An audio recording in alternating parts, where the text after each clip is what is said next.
Water 7 might have some of the most interesting political messaging in all of One Piece. Obviously, spoilers for Water 7 ahead, so drop a like and come back later if you're not caught up. So, I don't know if this is the general consensus or not, but in my personal opinion, I think it's pretty obvious that Water 7 is an allegory for gun control. And when you look at this entire arc, especially as a US citizen, it has even more meaning. See, all throughout the backstory especially, we see Iceberg heavily argue with Franky about the idea of Franky mass producing these battleships. Continuously tells Franky that it is irresponsible and very dangerous to mass produce these because he is making it as acceptable, and he is making it more acceptable for anybody who would want to do anyone harm to be able to access a weapon of destruction.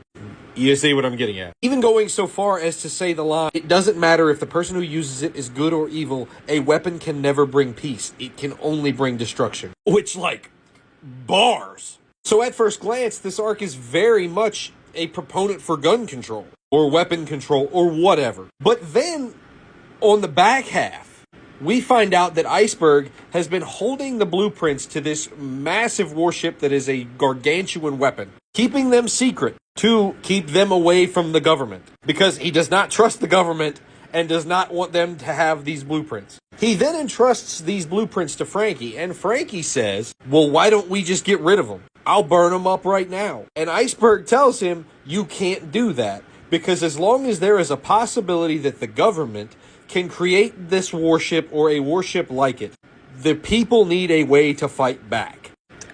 And that's the Second Amendment. So yeah, at the end of the day, I love the nuance that they gave throughout this arc. And while this was already one of my favorite arcs, all of this messaging and top tier writing just adds to how good it is. Not to mention, Iceberg, heavy proponent of personal responsibility and doesn't trust the government. He's a real one. Peace.